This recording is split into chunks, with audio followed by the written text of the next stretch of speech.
আর পারছি না, ব্যথা লাগছে তো রাজ। রাজ ঠাস করে চর বসিয়ে দেয় অধরার গালে। চরটা এতই জোরে ছিল অধরার ঠোঁট কেটে রক্ত গড়িয়ে পড়তে লাগলো। রাজ অধরাকে দেওয়ালের সাথে চেপে ধরে আছে।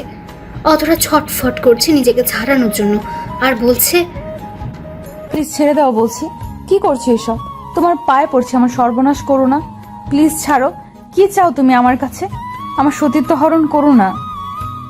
অধরা রাজের সাথে পেরে উঠছে না। রাজ জোর করে অধরার শাড়ির আঁচল টেনে হিচড়ে ছিঁড়ে ফেলছে। বাবা মা কোথায়? তোমরা বাঁচাও আমাকে, এই কালপ্রিটটা আমার সাথে অসভ্যতামি করছে। অধরার চিৎকারে ড্রয়িং রুম থেকে সবাই অধরার ঘরের দরজায় এসে দাঁড়ালো। অধরা রাজের পায়ে পড়ছে, তবুও রাজ ছাড়ছে না। রাজ যখন বুঝতে পারলো দরজার সামনে সবাই এসে গেছে, তখন রাজ অধরাকে ছেড়ে দিয়ে বলল, তুমি যদি এখন সবাইকে বলো যে আমি তোমার কোনো ক্ষতি করিনি, শুধু তোমার শাড়ির আঁচল আর জামাটা একটু ছিঁড়েছি, তা কেউ বিলিভ করবে না। কথাটা বলে মুচকি এসে রাজ ঘরের দরজা খুলে দেয়। দরজা খুলতে অধরাকে অর্ধনগ্ন অবস্থায় দেখে রাজের বাবা ঠাস করে রাজের গালে চর বসিয়ে দিয়ে বললেন, এজন্যই তোকে লেখাপড়া শিখিয়েছি। রাজ কোনো কথা না বলে চলে গেল। অধরা দরজা লাগিয়ে কাঁদতে থাকে। রাস্তার স্বপ্নগুলো নষ্ট করে দিল। তার মৃত্যু ছাড়া এখন আর কোনো রাস্তা নেই। কেন এমন করলো? সদ্য কাজলগুলো অধরার চোখের ভ্রু ছেড়ে গাল ছুঁয়ে যাচ্ছে। নতুন কালো পাড়ের নীল শাড়িটা আর আগের মতো নেই। নীল রঙা কাচের চুড়িগুলো ভেঙে টুকরো টুকরো হয়ে গেছে। অধরার স্বপ্নগুলোর মতো এক নিমেষে শেষ হয়ে গেছে সব। মাথার সিল্কি করা চুলগুলো আর আগের মতো নেই। জীবনটা যেন এক কালবৈশাখী ঝড়ে লন্ড ভন্ড হয়ে গেল। সবাই চুপচাপ বসে আছে। কারো মুখ থেকে কোনো কথা বের হচ্ছে না। মনে হচ্ছে ঝড় থেমে গেলে যে শান্ত অবস্থা বিরাজ করে, সেরকম সবকিছু স্থবির হয়ে আছে। কেউ ভাবতেও পারেনি গোনা করে মেয়ে দেখতে এসে রাজ এমনটা করবে। রাজের বাবা আর অধরের বাবা ছোটবেলা থেকেই বন্ধু, আর তাই রাজ আর অধরের বিয়ের জন্যই আজ কথা হচ্ছিল। এক পর্যায়ে ছেলে মেয়ে আলাদাভাবে কথা বলার জন্য যখন রুমে পাঠানো হয়, তখন রাজ বৃষ্টি ঘটনাটার জন্ম দেয়। অধরার বাবার মরে যেতে ইচ্ছে করছে। সে মুখ দেখাবে কিভাবে সমাজকে? রাজের বাবা এসে অধরের বাবাকে বলল, বন্ধু, আমাকে ক্ষমা করে দে, তোর কাছে ক্ষমা চাওয়ার কোনো উপায়ন্ত নেই। বন্ধু, আমি কি করব? আমার মরা ছাড়া কোনো উপায় নেই। এই মুখ সমাজে দেখাবো কি করে? কাল যখন রাস্তা দিয়ে যাব, তখন লোকে বলবে, ওই দেখ, ধর্ষিতার বাবা যাচ্ছে। এই বলে অধরের বাবা কেঁদে দিল। রাজের বাবা অধরের বাবাকে জড়িয়ে ধরে বলল, বন্ধু, কান্না করিস না। আজ এই মুহূর্তে রাজ আর অধর আমার বিয়ে হবে। অধরা এই কথা শুনে বলল, কি বলছেন এসব? আমি কি আপনাদের হাতের পুতুল? যা ইচ্ছে তাই করবেন, মন চাইলে খেলবেন, না মন চাইলে ছুঁড়ে ফেলে দিবেন। শোনেন, দরকার হলে গলায় দড়ি দিব, তবু ওই দুশ্চরিত্রটাকে বিয়ে করব না। বাবা, তুমি না করে দাও ওনাকে, আর বাড়ি থেকে বের হয়ে যেতে বলো। মারে, চুপ কর। কি তোর বাবার মরা মুখ দেখতে চাস? মারে, তোর কাছে জীবনে কিছু চাইনি। আজ বাবা হয়ে আমার সম্মান তোর কাছে ভিক্ষা চাচ্ছি। পারবি আমার সম্মান রক্ষা করতে? বিয়েটা তুই করে নে। বাবা, তুমি অমন করে বলো না, আমি বিয়ে করব, আয়োজন করো। এদিকে সন্ধ্যায় রাজ আর অধরের বিয়ে হয়ে গেল। অধরা বাসর ঘরে ঢোকার সময় বিষ খেয়ে নিয়েছে। সে চায় না রাজ নামক ধর্ষকদের সাথে সংসার করতে। অধরার খুব কান্না পাচ্ছে। একটা সময় সে রাজকে খুব ভালোবাসতো, কিন্তু যেদিন তার বোন সুইসাইড করলো, আর সুইসাইড করার পর যখন তার বোনের ডায়েরি পড়ে জানতে পারলো সুইসাইডের কারণটা ছিল রাজ, এখনো সে দিনের কথা মনে হলে রাজকে খুন করতে ইচ্ছে করে। কিন্তু সেদিন কাউকে কিছু বলতে পারেনি, আর এখন নিজের বোনের হত্যাকারীকে বিয়ে করতে হলো। এসব ভাবতে ভাবতে চোখ থেকে টুপটাপ বৃষ্টির মতো জল পড়তে লাগে। গল্পের সুবিধার্থে নায়িকার নাম অধরা থেকে জয়া দেওয়া হলো। বাসরাত সবার স্বপ্নের হলেও জয়ার কাছে বাসরাতটা জীবনের কাল রাত মনে হচ্ছে। বাসর ঘরটা তার কাছে মনে হচ্ছে নরক। তার সব স্বপ্নগুলো আজ ফ্যাকাশে, ভাবনাগুলো ধূসর বর্ণ ধারণ করেছে। এসব ভাবতে ভাবতে হঠাৎ দরজায় কড়া নাড়ল। জয়া তাকিয়ে দেখে রাজ রুমের দরজা লাগিয়ে এদিকে আসছে, কিন্তু এখনো বিষে কাজ করছে না কেন? রাজ যদি সত্যি স্বামিত্ব ফলায়? না, ওর মতো একটা দুশ্চরিত্রের সাথে আর যাই হোক ঘর করা যায় না। এদিকে রাজ অধরের কাছে এসে ঘুমটা সরাতে জয়া বালিশের নিচ থেকে টান দিয়ে ছুরি বের করে রাজের গলায় ধরল। এই জয়া, কি করছো? গলা কেটে যাবে তো। বুঝতে পারছেন? এখন যদি নড়াচড়া করেন তাহলে একদম গলায় চালিয়ে দেব। এতদিন জয়ার কোমল স্বভাবটাই দেখেছেন, এখন থেকে ভয়ঙ্কর রূপটাও দেখবেন। শোনেন, যদি আমার সাথে কিছু করতে আসেন না তাহলে আপনাকে নরকে পাঠিয়ে দেব। আপনি কি ভেবেছেন আপনি বিয়ে করলেই আমাকে পেয়ে যাবেন? না, আমার দেহে প্রাণ থাকতে আপনি আমাকে পাবেন না। জয়া, কি বলছো এসব? আল্লাহ তাআলার পবিত্র কালামকে সাক্ষী রেখে আমরা বিয়ে করেছি। আর বিয়ে একটি পবিত্র বন্ধন, যে বন্ধন শত্রুকেও ভালোবাসতে শেখায়। আর তুমি তো আমাকে ভালোবাসতে। ভালোবাসা? ভালোবাসা আপনার মুখে শোভা পায় না। কি করেছিল আমার বোন আপনাকে? জানেন আপু আপনাকে কতখানি ভালোবাসতো? আর আপনি আমাকে আর আপুকে দুজনকে নিয়েই নোংরামির খেলায় নেমেছিলেন। আমি আপনাকে ঘৃণা করি মিস্টার রাজ। আপনি আর যাই করেন কাউকে ভালোবাসতে পারেন না। জয়া, প্লিজ বিশ্বাস করো, অদিতিয়া আমাকে ভালোবাসতো, কিন্তু আমি তোমাকে ভালোবাসতাম। তুমি ভুল বুঝবে কারণে তোমাকে ওর কথা কিছু বলিনি, কিন্তু সে যে এমন কাজ করবে না বুঝতে পারিনি। বাহ, ভালো তো।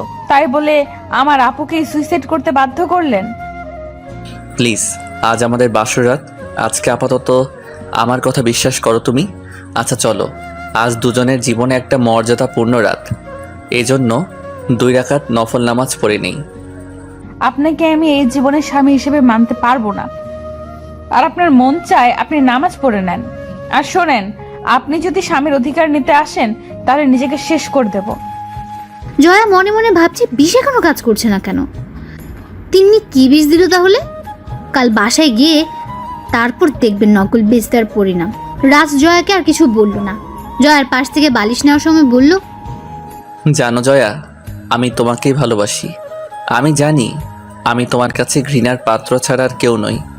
তোমাকে এভাবে বিয়ে করা ছাড়া আমার কোনো পথ খোলা ছিল না। যদি পারো দিনের ঘটনার জন্য ক্ষমা করে দিও। আর একটা অনুরোধ, স্বামী হিসেবে নয়, শত্রু হিসেবেই নিও। আমাদের জন্য যেন আমাদের পরিবারের কেউ কষ্ট না পায়, তারা যেন বুঝতে না পারে কোনো কিছু। আচ্ছা ঠিক আছে। আরেকটা কথা, তুমি যেটা বিষ ভেবে খেয়েছো সেটা বিষ ছিল না, আমি বিষের বোতল পাল্টে দিয়েছিলাম। আপনাকে তো আমি, আপনার জন্য কি আমি মরতেও পারবো না? না, পারবে না, কারণ আমার জীবনটাই যে তুমি। আমার প্রতিটা শ্বাস প্রশ্বাস জুড়ে শুধু তুমিই রয়েছো। জয়া কিছু বলছে না। আজকের রাতটা নিয়ে তার কত স্বপ্ন ছিল, আর প্রতিটা স্বপ্ন রাজকে ঘিরেই ছিল। কিন্তু রাজ তার ভালোবাসার সাথে বেইমানি করেছে। যে বোন মায়ের মতো আগলে রাখতো সে বোনকে হারিয়েছে রাজ নামক নরপশুর জন্য। আর যাই হোক, এমন মানুষের সাথে সংসার করা যায় না। এদিকে পরের দিন সকালে রাজ ঘুম থেকে উঠে দেখে জয়া রুমে নেই। রাজ তাড়াহুড়ো করে বিছানা গুছিয়ে নেয়। কিছুক্ষণ পর রাজের ভাবি আসে। কি গো দেব সাহেব, বিড়াল কেমন মারলে? ভাবি, তুমিও না? হ্যাঁ, তলে তলে এত কিছু আমি বললেই দোষ। বিয়ে করার জন্য এত কিছু বললে, আর বিড়াল মারার কথা শুনে মনে হচ্ছে ভাজা মাছ উল্টে খেতে জানো না। যাও ফ্রেশ হয়ে খেতে আসো। রাজ শাওয়ার নেওয়ার জন্য বাথরুমের দরজা ধাক্কা দিতে দরজা খুলে যায়। রাজ ভেতরে ঢুকতেই শক খায়। জয়া শাওয়ার নিয়ে শরীরে তাওয়াল পেঁচাচ্ছে। জয়া রাজকে দেখে চিৎকার দিয়ে ওঠে। জয়া খেয়াল করেনি সে তার টাওয়ার গায়ের সাথে ঠিকমতো জড়াতেই পারেনি। তার আগে রাজ ভেতরে এসে গেছে। জয়া আবার যখন চিৎকার দিতে যাবে ঠিক সেই মুহূর্তে জয়ার টাওয়াল খুলে যায়। রাজ জয়াকে জড়িয়ে ধরে মুখটা চেপে ধরে, কানের কাছে মুখ নিয়ে পড়ল, ওগো, টাওয়েলটা তো জড়াতেই পারো না, কিন্তু বাথরুমের দরজাটা তো লাগাতে পারো। এটা তোমার বাসা না, এখানে ভাইয়া আছে, বাবা আছে, যদি অন্য কেউ এসে যেত। জয়া নিজেকে রাজের কাছ থেকে ছাড়ানোর চেষ্টা করছে। রাজা এক হাতে বাথরুমের দরজা লাগিয়ে দেয়। বাইরে থেকে রাজের ভাবি বাথরুমের দরজা নক করে বলে, জয়া চিৎকার দিলে কেন? ভেতরে কি হয়েছে? জয়া নিজেকে রাজের কাছ থেকে ছাড়িয়ে নিজের দিকে তাকিয়ে দেখে তাওয়াল নিচে পড়ে আছে। শরীরে কোনো কাপড় নেই। জয়া নিজের হাতে তার চোখ দুটো ধরে ফেলে। রাজ ফ্লোরে থেকে তাওয়ালটা তুলে জয়ার শরীরে পেঁচিয়ে দিয়ে বাথরুম থেকে বের হতেই, কি গো দেবরজি, রাতে মন ভরেনি? এখন বাথরুমে ওইসব চলছে? এই জন্যই তো বলি, ভেতরে চিৎকার শুনে একজনের বাইরে হয়, আরেকজন বাড়িতে ভূত পেত ভয় করলো নাকি? ভাবি, তুমিও না, বেশি বলছো কিন্তু। হ, যত দোষ নন্দ ঘোষ। এমন সময় জয়া বাথরুম থেকে বেরোতে ভাবি বলল, কি গো, একদিনের মধ্যে এত ভালোবাসা? বাথরুমে একা আসা যায় না? এটাই ভালোবাসা? জয়া কিছু বলছে, লজ্জায় তার মুখটা গুধুলি লগ্নে সূর্য যে রূপ ধারণ করেছে সেরূপ হয়ে গেছে। রাজ পলক্ষীর নয়নে তাকিয়ে আছে। রাতের জয়া আর এখনকার জয়ার মাঝে আকাশ পাতাল ব্যবধান। জয়া ভাবিকে কিছু না বলে রুমে চলে গেল। রাজ কিছুক্ষণ পর রুমে গিয়ে দেখে জয়া শাড়ি না পরে লুঙ্গি পরে আছে। রাজ হাসবে না কাঁদবে কিছু বুঝতে পারছে না। জয়া বারবার শাড়ির কুচি দেওয়ার চেষ্টা করছে কিন্তু পারছে না। রাজ দূরে দাঁড়িয়ে মুচকি মুচকি হাসছে। জয়া খেয়াল করেনি রাজ রুমে আসছে। এখন রীতিমতো জয়ার রাগ হচ্ছে। শাড়িটাও সে পরতে পারে না, এভাবে নিচে কিভাবে যাবে? হঠাৎ জয়া খেয়াল করলো কে যেন তার শাড়ির কুচি দিচ্ছে। কিছু বুঝে ওঠার আগেই রাজ শাড়ি কুচি করে গুজে দেয়। তখন অনিচ্ছা সত্ত্বেও জয়া স্পর্শকাতর জায়গায় লাগে। জয়ার শরীরটা কেমন যেন শিউরে ওঠে, মনে হয় সারা শরীরে বিদ্যুৎ বয়ে যাচ্ছে। জয়া রাজের গালে চর বসিয়ে দেয়। রাজ অবাক হয়ে জয়ার দিকে তাকিয়ে থাকে। কি এভাবে তাকিয়ে কি দেখছিস? তোর কি করে সাহস হয় রুমে না বলে প্রবেশ করার, তার উপর আমাকে শাড়ি পরাতে গিয়ে ওখান থেকে হাত দেওয়ার? কিছু বুঝে ওঠার আগেই রাজ শাড়ি কুচি করে গুজে দেয়। তখন হাতটা অনিচ্ছা সত্ত্বেও জয়ার স্পর্শকাতর জায়গায় লাগে। জয়ার শরীরটা কেমন যেন শিউরে ওঠে, মনে হয় সারা শরীরে বিদ্যুৎ বয়ে যাচ্ছে। জয়া রাজের গালে চর বসিয়ে দেয়। রাজ অবাক হয়ে জয়ার দিকে তাকিয়ে থাকে। কি এভাবে তাকিয়ে কি দেখছিস? তোর কি করে সাহস হয় রুমে না বলে প্রবেশ করার, তার উপর আমাকে শাড়ি পরাতে গিয়ে ওখানে হাত দেওয়ার? তোর কি মনে হয় তোর এসবে আমার মন গলে যাবে? মনে রাখিস, আমি পৃথিবীতে যদি কাউকে ঘৃণা করি তাহলে সেটা তুই। জয়া, তুমি যতই অবহেলা করো না কেন আমি তোমাকে ভালোবাসবই। তোমার মন ঠিকই জয় করে নিব। খুনি আমার মন জয় করে নেবে, যার কারণে আমার মায়ের মতো বড় বোন আত্মহত্যা করেছে? কি দোষ করেছিল আমার বোন? কি দোষ করেছিলাম আমি? ভালোই তো বাসতাম তোমাকে, নিজের সবটা দিয়ে ভালোবেসেছি, তার প্রতিদান স্বরূপ নিজের কলিজার টুকরো বোনকে হারিয়েছি। আমি তোকে ঘৃণা করি, তোর মুখটাও দেখতে ইচ্ছে করে না আমার। রাজ আর জয়ার তর্কাতর্কির সময় রাজের ভাবি রুমে এসে পড়ে। কি হলো, তোমরা এভাবেই থাকবে? নিচে খেতে আসো, রোমান্স করার অনেক সময় পাবে। সকালের নাস্তা করে রাজ জরুরি কাজে অফিসে চলে যায়। অফিস থেকে আসার সময় জ্যামে যখন আটকা পড়ে, হঠাৎ খেয়াল করে দেখতে পায় একটা 9-10 বছরের মেয়ে ফুল নিয়ে দাঁড়িয়ে আছে। গাড়ির কাজ নামিয়ে দিতেই মেয়েটা বলল, স্যার, একদম তাজা বেলি ফুলের মালা ম্যাডামের জন্য নিয়ে যান, ম্যাডাম অনেক খুশি হবে। রাজ মেয়েটার কাছ থেকে একটা ফুলের মালা নিয়ে 1000 টাকার একটা নোট বাড়িয়ে দিল। স্যার, সারাদিন 500 টাকার ফুলও বিক্রি করতে পারি না, এত টাকা কিভাবে ভাঙতে দিব? তোমাকে 1000 টাকায় দিয়েছি, রেখে দাও। আর দোয়া করো তোমার ম্যাডাম যেন খুশি হয়। রাজ ফুলের মালাটা ড্রেসিং টেবিলের উপর রাখতেই দেখতে পেল জয়া ব্যালকনিতে দাঁড়িয়ে ফোনে কথা বলছে। জয়া, তুমি এটা করতে পারলে? আমার কথা একবারও তোমার মনে পড়লো না? জয়া জারিফের কথা শুনে ফুপিয়ে কান্না করে দিল। কি হলো, কাঁদছো কেন? জারিফ, বিশ্বাস করো আমি ইচ্ছে করে বিয়েটা করিনি। রাজ আমাকে দেখতে গিয়ে অসভ্যতামি করেছে। তুমি যেইভাবেই হোক আমাকে নিয়ে যাও, আমি এই নরকে থাকতে পারবো না। জয়া, তুমি চিন্তা করো না, আমাদের দুজনকে কেউ আলাদা করতে পারবে না। আগামী মাসে আমি দেশে আসছি, আর তুমি পারলে রাজকে ডিভোর্স দিয়ে দাও, পরে কোনো ঝামেলা হবে না। ওকে মাই সুইট হার্ট, তুমি চিন্তা করো না, আমি যত তাড়াতাড়ি পারি রাজকে ডিভোর্স দিয়ে দেব। আর একটা কথা, আমি তোমার আমানতের খেয়ানত করিনি। রাজকে আমি আমার স্বামীর অধিকার দেইনি, আর কোনোদিন দিবও না। জয়া ফোন কেটে দিয়ে পেছনে তাকাতেই দেখে রাজ দাঁড়িয়ে আছে। জয়ার রাজকে কিছু না বলে রুমে চলে গেল।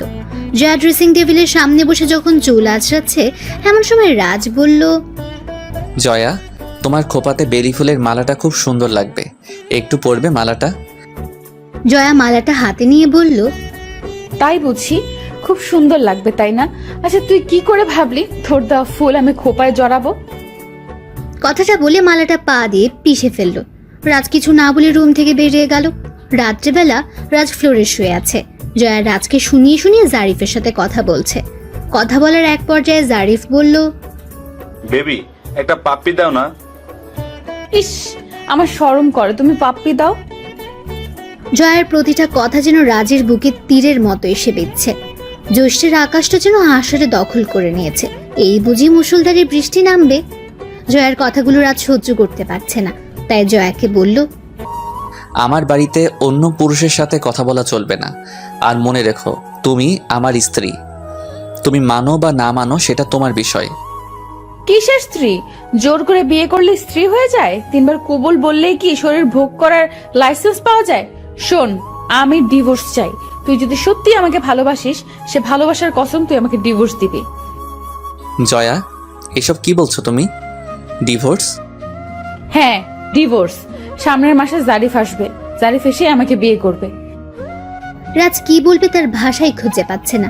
যে জয়া তাকে কলিজা ছাড়া ডাকতো না, সে তার কাছে ডিভোর্স চাচ্ছে। সময় মানুষকে কত ভাবেই না পরিবর্তন করে দেয়। এদিকে দেখতে দেখতে প্রায় মাস চলে গেল।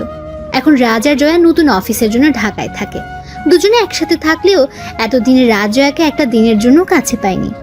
প্রতিদিনের মতো রাজ অফিস থেকে আসার সময় কিছু না কিছু জয়ার জন্য ঠিকই নিয়ে আসবে। জয়া এ নিয়ে রাজকে নানাভাবে অপমান করবে, কিন্তু রাজের কোনো অভিযোগ নেই জয়ার প্রতি, কারণ রাজ জয়াকে ভালোবাসে। প্রতিদিনের মতো আজও রাজ অফিসে চলে যায়। রাজ অফিসে চলে যাওয়ার সাথে সাথে জয়ার নাম্বারে একটা মেসেজ আসলো, দরজাটা খুলো তো। জয়া দরজা খুলতে চমকে গেল। জারিফ, তুমি? কেমন দিলাম সারপ্রাইজ? আমি বিশ্বাসই করতে পারছি না আমার জারিফ দেশে এসেছে। দুজনের চোখেই আনন্দ অশ্রু। জয়া আর জারিফের এই প্রথম সামনাসামনি দেখা হলো। জারিফ জয়ার কাছে রাজের বিষয়ে সবকিছু শুনে বলল, তুমি চিন্তা করো না, আমরা খুব শীঘ্রই বিয়ে করতে যাচ্ছি। তুমি শুধু রাজের থেকে ডিভোর্সটা নাও, আর আজ আমি আসি। জারিফ চলে যাওয়ার কিছুক্ষণ পর রাজ বাসায় প্রবেশ করে বুঝতে পারছে জয়া আজ ভীষণ খুশি। কিন্তু কেন? রাত্রে জয়া জারিফের সাথে বিয়ে নিয়ে কথা বলছে। তখন রাজ বুঝতে পারল জারিফ দেশে এসেছে। জারিফের আসার কথা শুনে রাজের বুকের ভেতরটা কেমন যেন করছে, মনে হচ্ছে প্রিয় বস্তুটা হারিয়ে ফেলতে যাচ্ছে। এদিকে জয়া জারিফের সাথে কথা শেষ করে রাজকে বলল, রাজ, কালকে আমি ডিভোর্স চাই। সরি, আমি তোমাকে ডিভোর্স দিতে পারবো না, তবে একটা শর্তে ডিভোর্স দিতে পারি। কি শর্ত বলো? আগামী 7 দিন তুমি আমার স্ত্রীর মতো হয়ে থাকবে, যা বলবো তাই করবে, ভয় পেও না, স্বামীর অধিকার চাইবো না, আর কোনোদিন তোমার সামনে এই মুখ নিয়ে দাঁড়াবো না। আর হ্যাঁ, আজ অফিস থেকে আসার সময় ডিভোর্স লেটার নিয়ে এসেছি, 7 দিন পর সই করে দিব। এখন বলো তুমি শর্তে রাজি কিনা? আচ্ছা, আমি তোমার শর্তে রাজি। তাহলে কাল সকাল থেকে 7 দিন শুরু। আচ্ছা, তবে আবারও বলে দিচ্ছি, স্বামীর অধিকার তুমি কখনো পাবে না আমার থেকে। রাজ মুচকি হেসে বলল, চিন্তা করো না, ওসব কিছু করব না, এখন ঘুমিয়ে যাও। ফজরের আজানের সময় রাজ জয়াকে ডেকে দিতে জয়া বলল, আমি নামাজ পড়বো না, আমাকে ঘুমাতে দাও। কেন শুধু শুধু বিরক্ত করো? জয়া, ভুলে যেও না, এই 7 দিন আমার কথা মতো চলবে। যাও, অজু করে আসো। রাজ জয়াকে উজু করতে পাঠিয়ে দিয়ে নিজে উজু করে নামাজ পড়ে নিল। সকালে জয়া যখন রান্না করছে তখন রাজ জয়ার সাথে থেকে হেল্প করলো। অনিচ্ছা সত্ত্বেও জয়া এসব সহ্য করে যাচ্ছে আর মনে মনে ভাবছে 7 দিনই তো। এদিকে প্রতিদিনের মতো রাজা আজকেও অফিস থেকে আসার সময় বেলি ফুলের মালা নিয়ে এসে নিজ হাতে জয়ার খোপায় পরিয়ে দেয়। জয়া না করতে পারেনি। রাতে জয়া আর রাজ ডিনার করতে বসেছে। রাজ খেয়াল করলো জয়া খাচ্ছে না। এই, তুমি খাচ্ছ না কেন? হাত কেটে গেছে দুপুরে ফল কাটতে গিয়ে। ও আচ্ছা, তাই বুঝি। আচ্ছা, হা করো। না, আমি খেতে পারবো, আপনার খাইয়ে দিতে হবে না। এ 7 দিন কোনো কৈফিয়ত শুনতে চাই না, হা করো। জয়া রাজের দিকে চেয়ে আছে এক দৃষ্টিতে আর খাবার খাচ্ছে। 3 দিন খুব ভালোই কাটলো। তৃতীয় দিন রাজ অফিসে এমন সময় বৃষ্টি নামলো। জয়া ছোটবেলা থেকেই বৃষ্টি পাগল। বৃষ্টি শুরু হলে জয়া ছাদে গিয়ে ভিজতে লাগে। প্রায় ঘন্টা খানেক ভেজার পর রুমে এসে কাপড় চেঞ্জ করতে কাঁপুনি দিয়ে জ্বর এসে যায়। রাজ বাসায় এসে দেখে জয়া বিছানায় শুয়ে আছে। জয়াকে 2 বার ডাক দিতেও যখন বিছানা থেকে উঠছিল না তখন মাথায় হাত দিয়ে দেখে জ্বরে গা পুড়ে যাচ্ছে। রাজ কি করবে বুঝতে পারছে না। কিছুক্ষণ জলপট্টি দিয়ে দেখলো জ্বর কমছে না, তাই আর দেরি না করে রাতে হসপিটালে নিয়ে গেল। হসপিটালে 2 দিন রাত জয়ার পাশেই থাকলো। 3টা দিন এক মুহূর্তের জন্য রাত জয়ার চোখের আড়াল হয়নি। জয়াকে খাইয়ে দেওয়া থেকে শুরু করে মেডিসিন দেওয়া সব করেছে। 2 দিন পর হসপিটাল থেকে বাড়ি ফিরে আসলো। বাড়ি ফেরার পর রাজ জয়াকে রান্না করতে দেয়নি। এদিকে রাজ রান্না করতে গিয়ে তার হাত পুড়ে ফেলে। এর আগে কোনোদিন তো রান্না করেনি, সেই জন্য। দুপুরে রাজ যখন জয়াকে খাইয়ে দিতে যায় তখন জয়া খেয়াল করে রাজের ডান হাতে ফোসকা পড়েছে অনেকগুলো। রাজকে জিজ্ঞেস করতেই বলে, ওই একটুখানি হাত তেলের ছিটা লেগেছিল। তুমি কিছু ভেবো না, ঠিক হয়ে যাবে। আর হ্যাঁ, তুমি তো গোসল করনি। আমি পানি তুলে কাপড় রেখে আসছি, তুমি গোসল করে আসো। ঠিক মতো গোসল না করলে তো শরীর আরো খারাপ লাগবে। জয়া গোসল করে বের হতেই রাজ বিছানায় বসিয়ে জয়ার মাথার চুল আঁচড়ে তেল লাগিয়ে দিল। জয়ার এসব সহ্য হয় না, কিন্তু সহ্য করা ছাড়া এই মুহূর্তে কোনো উপায় নেই। আর কয়েকটা দিনই তো মাত্র, আর বাকি 2 দিন। জয়া এখন সম্পূর্ণ সুস্থ। এদিকে জয়ার দিনগুলো যেন যাচ্ছেই না। আর মাত্র 2টি দিন, তারপরই সে জারিফকে পেতে যাচ্ছে। কিন্তু এই 2টি দিন জয়ার কাছে 2টো মাসের সমান লাগছে। দেখতে দেখতে 6 দিন চলে গেল। আজকের রাতটা পেরোলেই কাল সকালে অপেক্ষার 7 দিন পূর্ণ হবে। রাত জয়ার মাথায় হাত বোলাচ্ছে। জয়ার বড্ড রাগ হচ্ছে, তবুও কিছু বলছে না। সে নতুন সকালের নতুন একটা সুন্দর ভোরের আশা করছে, যে ভোরে থাকবে না কোনো খুনির ছায়া। এদিকে রাত জয়ার মাথায় হাত বোলাতে বোলাতে বলল, জয়া, সত্যি কি জারিফ আমার চেয়ে তোমাকে বেশি ভালোবাসে? রাজ দেখলো জয়া ঘুমিয়ে গেছে। চাঁদের আলো জানালার কাঁচ ভেদ করে জয়ার মুখে পড়ছে। এমনিতেই রূপকথার রাজকুমারের মতো দেখতে জয়া, চাঁদের আলোতে আরো বেশি সুন্দর লাগছে। রাজের মন চাচ্ছে জয়ার কপালের চুলগুলো সরিয়ে তার কপালে চুমু এঁকে দিতে, কিন্তু না। এদিকে জয়ার মাঝরাতে কারো কান্না শুনে ঘুম ভেঙে যায়। জয়া বুঝতে পারলো পাশের রুমে কি যেন কাঁদছে। তাড়াহুড়ো করে ঘুম থেকে উঠে পাশের রুমে উকি দিতে দেখে রাত জায়নামাজে বসে মোনাজাত ধরে কান্না করছে আর কি যেন বলছে। জয়া একটু মনোযোগ দিয়ে শুনতে পেল রাজ বলছে, হে আল্লাহ, রাত্রি যতই গভীর হয় ততই তোমার দরজা বান্দার জন্য উন্মুক্ত হয়। তুমি না শেষ রাতে বান্দার ফরিয়াদ শোনার জন্য শেষ আসমানে আসো। ও আল্লাহ, আমি আমার প্রিয়তমা স্ত্রীকে তোমার পথে আনার জন্য চেষ্টা করেছি। হেদায়েত দানের মালিক তুমি। আমি আমার কর্মের জন্য তোমার কাছে তওবা করছি। ও আমার আল্লাহ, তুমি জয়াকে আমার জন্য কবুল করে নাও। তুমি তো জানো কতটা ভালোবাসি আমি তাকে। তুমি তো সত্যিটাও জানো। ও আল্লাহ, জয়াকে আমার করে দাও। জয়ার কাছে রাজের কান্না অসহ্য লাগছে, তাই তাড়াতাড়ি বিছানায় গিয়ে শুয়ে পড়ল। রাত সারা রাত ওভাবে কাটিয়ে দিল। সকালবেলা ভোরের আলো পড়তে জয়ার ঘুম ভেঙে যায়। ঘুম ভাঙতেই তার খুব খুশি লাগে, আজ থেকে সে মুক্ত। কিন্তু কোথাও রাজকে দেখতে পাচ্ছে না। রাজকে তাকে ডিভোর্স দেবে না? হঠাৎ খেয়াল করলো টেবিলের উপর ডিভোর্স পেপার, তার পাশেই একটা চিরকুট। জয়া দেখলো ডিভোর্স পেপারে রাজ সাইন করে দিয়েছে।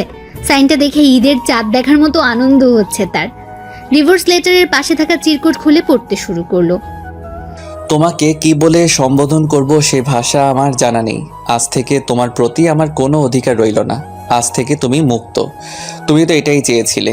আজকের পর থেকে আর কেউ বেলি ফুলের মালা নিয়ে এসে তোমাকে বলবে না ভালোবাসি, বলবে না তোমাকে নীল শাড়িতে অনেক সুন্দর লাগে, আর কেউ তোমাকে জোর করে খাইয়ে দিবে না, আর কেউ হয়তো তোমার জন্য হাত পুড়ে রান্না করবে না, বলবে না নামাজ পড়তে।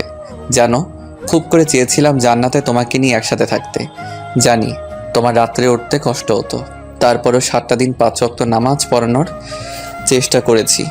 জানো জয়া, আমি তোমাকে অনেক ভালোবাসতাম।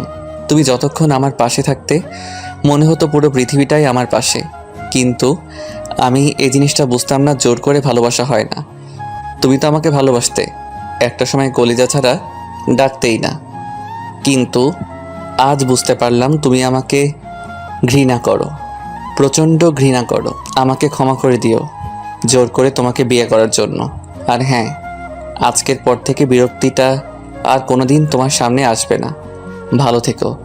আর হ্যাঁ, তুমি না বলেছিলে কবুল কবুল কবুল 3 বার বললে বিয়ে হয় না? তুমি হয়তো ভুলে গেছো, বিয়ে হয় আল্লাহর পবিত্র কালাম পড়ে, আর পবিত্র কালামের একটা বন্ধন থাকে। এই বন্ধনটাই একদিন তোমাকে খুব করে কাঁদাবে। ভালো থেকো, বিরক্তিটা আর তোমার জীবনে আসবে না। চিঠি পড়া শেষ হলেই জয়ার চোখের সামনে তার বোনের সুইসাইড করার চেহারাটা ভেসে উঠল। জয়া মনে মনে বলল, যাক, অবশেষে খুনির হাত থেকে বাঁচলাম। জয়া ডিভোর্স লেটারটা নিয়ে সোজা জারিফের বাসায় চলে গেল। জারিফের রুমের কাছে যেতে শুনতে পেল, আরে কি বলিস, ওই বিয়ে করা মেয়েকে আমি আবার বিয়ে করব? শুনেছি আজ ডিভোর্স নেবে। ভাবছি হোটেলে নিয়ে ব্যবহার করে ছেড়ে দিব। মেয়েটা সুন্দর, তাই একটু বেশি সময় দিতে হচ্ছে।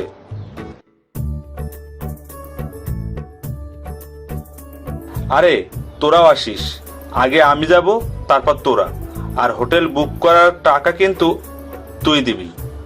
জারিফের কথা শুনে জয়ার পায়ের তলার মাটি সরে যাচ্ছে। জারিফ তাকে নয়, তার শরীরটাকে ভালোবাসে। জয়া জারিফের সাথে কথা না বলে তার বাসা থেকে বের হয়ে যায়। বাসা থেকে বের হতে ফোনটা ক্রিং ক্রিং করে বেজে ওঠে। ফোন রিসিভ করতে ওপাশ থেকে একটা মেয়ে বলল, আপু আপনি একটু ইবনে সিনা হসপিটালে দেখা করেন। জয়া হসপিটালে গেলে নার্স একটা রোগীর সামনে নিয়ে যায়। বিছানায় শুয়ে আছে, মুখে অক্সিজেন মাস্ক থাকা সত্ত্বেও লোকটাকে চিনতে ভুল হয় না জয়ার। এটা আপুর ফ্রেন্ড হাবিব। জয়াকে দেখেই হাবিব বলল, আমি আর বাঁচবো না হয়তো, তাই সত্যিটা বলে যেতে চাই। তোমার আপু সুইসাইড করেনি, আমি ধর্ষণ করে মেরেছি। জয়া হসপিটালে গেলে নার্স একটা রোগীর সামনে নিয়ে যায়। বিছানায় শুয়ে আছে, মুখে অক্সিজেন মাস্ক থাকা সত্ত্বেও লোকটাকে চিনতে ভুল হয় না জয়ার। এটা আপুর ফ্রেন্ড হাবিব। জয়াকে দেখেই হাবিব বলল, আমি আর বাঁচবো না হয়তো, তাই সত্যটা বলে যেতে চাই। তোমার আপু সুসাইড করেনি, আমি ধর্ষণ করে মেরেছি। কি বলছেন এসব?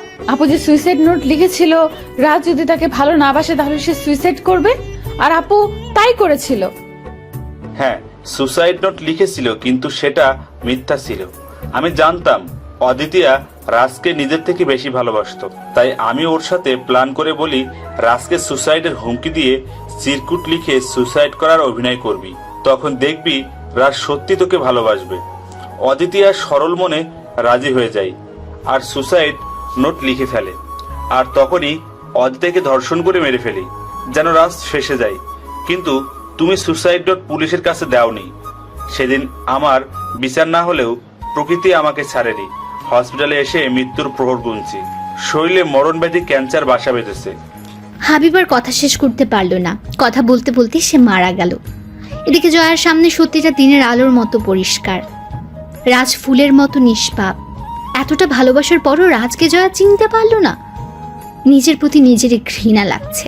হসপিটালের বেঞ্চে জয়া বসে পড়ল। চোখের পানি টলমল করছে। খুব সুন্দর করে সেজেছিল আজ জারিফের জন্য। কালো পাড়ের নীল শাড়ি, খোপায় বেলি ফুলের মালা, কপালে ছোট্ট করে বিন্দুর মতো কালো টিপ, নয়না চোখ জুড়ে শুরু করে কাজল দিয়েছিল সে। কিন্তু সে কাজলগুলো মনে হয় আর ধরে রাখতে পারবে না। হসপিটালের বেঞ্চে বসে বসে রাজের কথা ভাবছে। এমন সময় একটা নার্স বলল, আপু আপনি কেমন আছেন? আলহামদুলিল্লাহ ভালো, আপনি? জি ভালো। আপু কয়েকদিন আগে আপনি আসছিলেন না জ্বর নিয়ে এই হসপিটালে? হ্যাঁ আপু, কেন, কি হয়েছে? কিছু না আপু। আপু আপনার হাজবেন্ড আসেনি? না, ওই আজ বাসায়। আপু একটা কথা বলি। হ্যাঁ বলো। আপু আপনি কি এমন ভালো কাজ করছেন যার জন্য এমন স্বামী পেয়েছেন? কি বলছো আপু? আপু আপনি সত্যি অনেক ভাগ্যবতী। হসপিটালে 4 বছরে কত কাপল দেখেছি, কত ক্রিটিক্যাল মুহূর্ত পার করেছি, কিন্তু আপনার স্বামীর মতো কাউকে দেখিনি। সারা রাত আপনার জন্য নামাজ পড়ে কান্না করছে যেন আপনি সুস্থ হয়ে যান। একটা মানুষ আরেকটা মানুষকে এতটা ভালোবাসতে আপনার স্বামীকে না দেখলে বুঝতেই পারতাম না। দিনের বেলাতে আপনার মুখে তুলে খাইয়ে দিত। আপু আমার জন্য দোয়া করবেন। আমার স্বামীটা নেশা করে, তবুও ছেড়ে যেতে পারি না। আল্লাহ যেন আমার স্বামীকে আপনার স্বামীর মতো ভালো বানিয়ে দেয়। জয়া নার্সকে জড়িয়ে ধরে কান্না করে দিল। সে ভাবতে পারছে না সে কোথায় যাবে। জয়ার জড়িয়ে ধরা দেখে নার্স হতবম্ব হয়ে গেল। জয়া নার্সকে বিদায় জানিয়ে তাড়াহুড়ো করে বাসায় এসে পড়ল। বাসায় আসতেই শুনতে পাই কে যেন ডাকছে, এই কলিজা বেলি ফুলের মালা এনেছি, খোপায় জড়াবে না? জয়া দৌড়ে ড্রেসিং টেবিলের সামনে যায়, কিন্তু না, রুমে কেউ নেই। জয়া রাজের দেওয়া ফেলে রাখা চিরকুট বুকের সাথে জড়িয়ে ধরে কাঁদতে থাকে। রাজের মুখটা বারবার চোখের সামনে ভেসে উঠছে। বুকের ভেতরটা কেমন যেন দুমড়ে মুচড়ে যাচ্ছে। মনে হচ্ছে হৃৎপিণ্ডে কেউ ছুরি চালিয়ে দিয়েছে। জয়া তার ফোন থেকে বারবার রাজের নম্বরে ফোন দেয়। নম্বরটা বারবার বন্ধ শোনাচ্ছে। বাসায় ফোন করে রাজের মাকে রাজের কথা বললে তারা বলল, রাজ তো বাসায় আসেনি মা। জয়া ফোন কাটতে ডিভোর্স লেটারটা চোখে পড়লো। ডিভোর্স লেটারটা হাতে নিয়ে বুঝতে পারলো ডিভোর্স লেটারে ফোঁটায় ফোঁটায় জলের ছাপ। জয়ার আর বুঝতে বাকি রইল না রাজ ডিভোর্স লেটারে সাইন করতে গিয়ে কান্না করেছে।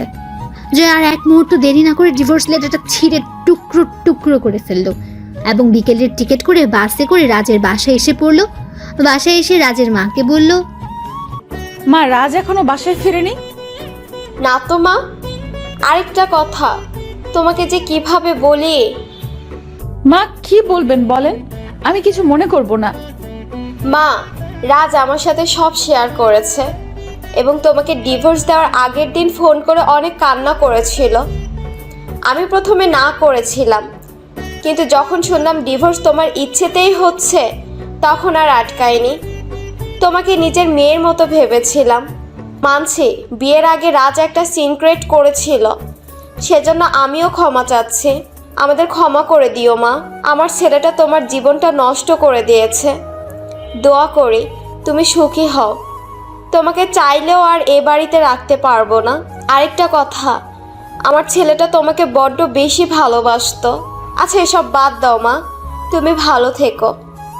মা কি বলছেন? আপনি ক্ষমা চাচ্ছেন কেন? মা আপনারা আমাকে ক্ষমা করে দেন, আমি অনেক বড় ভুল করেছি। আপনাদের ছেড়ে আমি কোথাও যাব না। এমন সময় জয়ার বাবা আসলো। জয়া তার বাবাকে দেখে খানিকটা অবাক হয়ে যায়। বাবা তুমি কেন আসছো? শুনলাম রাজ নাকি তোকে ডিভোর্স দিয়েছে, তাই তোকে নিতে আসলাম। জয়া আর তার বাবাকে কিছু বলতে পারলো না। বাসায় আসার পর রাজের সাথে যোগাযোগ করার অনেক চেষ্টা করেছে, কিন্তু পারেনি। পরিচিত একজনের কাছে শুনেছে রাজ নাকি আমেরিকা চলে যাবে কিছুদিনের মধ্যে। জয়া ভাবতে পারছে না এই মুখ নিয়ে কিভাবে রাজের সামনে গিয়ে দাঁড়াবে। যতই দিন যাচ্ছে রাজের স্মৃতিগুলো ততই মনে পড়ছে।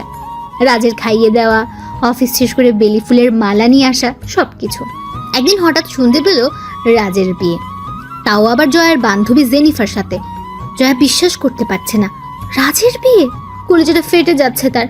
না, এই বিয়ে যেভাবেই হোক আটকাতে হবে। রাজকে ছাড়া সে কিভাবে বাঁচবে? কোনো মতে রাজের ঠিকানা সংগ্রহ করে রাজের নতুন বাসায় গেল। রাজ ফোনে কার সাথে যেন কথা বলছিল। জয়াকে দেখে ফোন রেখে দিয়ে বলল, আপনি কেন এসেছেন? আমি আমার স্বামীর কাছে এসেছি। তাই বুঝি? কিসের স্বামী আমি? একটু বুঝিয়ে বলবেন। আপনাকে আমি ডিভোর্স দিয়েছি, আপনি তো এটাই চেয়েছিলেন। রাজ আমাকে ক্ষমা করে দাও, আমি সত্যি সব না জেনে করেছি। ক্ষমা? সে তো তোমাকে ডিভোর্স লেটারের সাথেই করে দিয়েছি। কি চাওয়ার? আর কত কষ্ট দিতে চান আপনি আমাকে? সে ফুলসজ্জার রাত থেকে আপনি আমাকে কত অপমান না করেছেন, সব আপনাকে ভালোবাসার কারণে। আমি চাইলেই আপনার কাছ থেকে স্বামীর অধিকার আদায় করে নিতে পারতাম, কিন্তু কেন নেইনি জানেন? আপনাকে বড্ড বেশি ভালোবাসতাম, বলতে পারেন নিজের থেকেও বেশি। এজন্যে আপনি যত্ন সহকারে কষ্ট দিয়েছেন। সারা রাত আমার কাঁদতে হয়েছে। প্লিজ আপনি এখান থেকে চলে যান। রাজ তুমি মারো কাটো যাই করো, তবু আমাকে তাড়িয়ে দিও না। এই কতদিনে বুঝতে পেরেছি তুমি আমার কতটা জায়গা জুড়ে ছিলে। আপনি যাবেন? আপনার মুখটা আমার দেখতে ইচ্ছে করছে না আর। এমন সময় জেনিফা এসে রাজকে বলল, হাই বেবি, আমি কখন থেকে ওয়েট করছি। বিয়ের কেনাকাটা করতে যাবে না? জানেমান যাব, তবে দিনটা মনে হয় আজ অশুভ যাবে। সকালেই কার মুখ দেখতে হলো। আচ্ছা এসব বাদ দাও, চলো শপিং করে একটু পার্কে ঘুরতে যাব। জেনিফা গিয়ে রাজের হাত ধরলো। জয়ার কলিজাটা ফেটে যাচ্ছে, চোখের পানি ধরে রাখতে পারছে না। এদিকে রাজ আর জেনিফা যখন বাসা থেকে বের হবে, এমন সময় জয়া বলল, রাজ প্লিজ যেও না, তোমাকে ছাড়া আমি সত্যিই মরে যাব। আর এই জেনিফা, তুই আমার বন্ধু হয়ে আমার কলিজাকে আমার কাছ থেকে আলাদা করতে চাচ্ছিস? কেমন বন্ধু তুই? বন্ধু? কিসের বন্ধু? তাছাড়া রাজকে আমি ভালোবাসি, এতে তোর কোনো প্রবলেম হওয়ার কথা না। তুই তো রাজকে ডিভোর্স দিয়েছিস, এখন কেন আসছিস আমাদের মাঝে? তোকে যেন নেক্সট টাইম রাজের সামনে না দেখি। জয়া এবার জেনিফার সামনে রাজের দুপা ঝাপটে ধরে বলল, রাজ আমাকে ছেড়ে যেও না, তুমি যা বলবে তাই করব। তোমার বাসার কাজের মেয়ে করেই রেখে দিও, তবু আমাকে তাড়িয়ে দিও না। জয়া এসব কি করছো? পা ছাড়ো প্লিজ। না, পা ছাড়বো না। তুমি যতক্ষণ পর্যন্ত আমাকে ক্ষমা না করবে আমি ততক্ষণ পর্যন্ত তোমার পা ছাড়বো না। জয়া এসব কি হচ্ছে? আমি জেনিফারে কথা দিয়েছি তাকেই বিয়ে করব। আমার এখন আর কিছু করার নেই। এছাড়া তুমি ডিভোর্স চেয়েছিলে, তখন যা হয়েছিল তোমার ইচ্ছাতেই হয়েছিল, এখন যা হবে আমার ইচ্ছাতেই হোক। রাজ প্লিজ আমাকে ছেড়ে যেও না, আমি তোমাকে ছাড়া বাঁচবো না, সত্যি মরে যাব। জয়া প্লিজ পা ছাড়ো। আর একটা কথা, তুমি আর আমাদের মাঝে এসো না। যদি কখন আমার সামনে এসো তাহলে আমার মরা মুখ দেখবে। কথাটা বলে রাজ চলে গেল। জয়া শুধু রাজের চলে যাওয়ার দিকে তাকিয়েছিল পলক্ষীনভাবে। এদিকে জয়া বাসায় গিয়ে আর ঘুমাতে পারল না। বারবার রাজের মুখটা তার চোখের সামনে ভেসে উঠছে। রাজের সাথে কাটানো বিরক্তিকর সেই স্মৃতিগুলো আজ বড্ড বেশি মিস করছে। চোখ থেকে জল গড়িয়ে পড়ছে। জয়া রাজকে ছাড়া কিছুই ভাবতে পারছে না। দেখতে দেখতে রাজ আর জেনিফার বিয়ের দিন ঠিক হয়ে যায়। জেনিফার জয়াকে ফোনে খবরটা দেয়। রাজ আর জেনিফার বিয়ের আগের দিন জয়া সারা রাত কান্না করে। শেষ রাতে আর সহ্য করতে না পেরে অনেকগুলো স্লিপিং পিল খেয়ে নেয় আর রাজের ছবিটা বুকে নিয়ে ঘুমিয়ে যায়। সকালবেলা জয়ার মা দরজা খোলা দেখে জয়ার রুমে এসে দেখে জয়া ফ্লোরে পড়ে আছে। তাড়াতাড়ি হসপিটালে নিয়ে জয়াকে এমার্জেন্সি বিভাগে অ্যাডমিট করে জয়ার বাবা রাজকে ফোন করে সব কিছু বলেন। রাজকে যখন জয়ার বাবা ফোন করে, রাজ তখন ফ্লাইটের অপেক্ষা করছে। সে স্থির করেছে আমেরিকা চলে যাবে, কিন্তু ফোন পেয়ে সরাসরি হসপিটালে এসে পড়ে। সাথে জেনিফারই ফোন দেয়।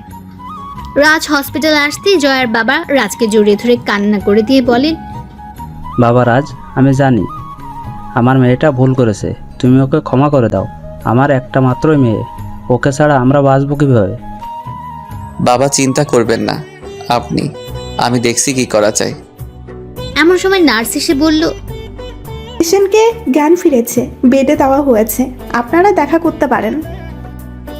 সবাইকে দেখে রাজ একতলায় জয়ার ক্যাবিনে গেল। জয়া রাজের আসার শব্দ পেয়ে ওপাশ ঘুরে শুয়ে পড়ল। রাজ জয়ার পাশে বসে মাথায় হাত বুলাতে বুলাতে বলল, কেন মরতে গিয়েছিলে? তোমার কিছু হয়ে গেলে আমি কিভাবে বাঁচবো? তোমার না জেনিফা আছে, আজ না ওকে বিয়ে করার কথা। আমি পারবো না এসব সহ্য করতে, তাই মৃত্যুকেই বেছে নিয়েছি। আরেকবার বাজে কথা বললে সত্যি সত্যি জেনিফারে বিয়ে করে নিব। মানে কিছুই না, আমি আর জেনিফা প্ল্যান করছিলাম যেন তুমি বুঝতে পারো ভুলটা। আমি আজ আমেরিকা চলে যেতাম, কিন্তু তোমার পাগলামিতে আর যেতে পারলাম কোথায়। আমাকে ছেড়ে তুমি যদি আবার কোথাও যাও, আমি সত্যিই মরে যাব। সিসি কি বলো? তুমি মরে গেলে ফুলসজ্জা করবো কার সাথে? এখনো তো অনেক কিছুই বাকি। যা দুষ্টু, শরম করে না বুঝি আমার? তাই বুঝি। তাহলে জেনিফার কাছে যাই। কথাটা শেষ করার আগে জয়া রাজকে শক্ত করে জড়িয়ে ধরে বলল, তোমাকে এ বুক থেকে মৃত্যু ছাড়ার কেউ আলাদা করতে পারবে না। তুমি যে গধূলি বেলার রাজকুমার, আমার বড্ড বেশি ভালোবাসি।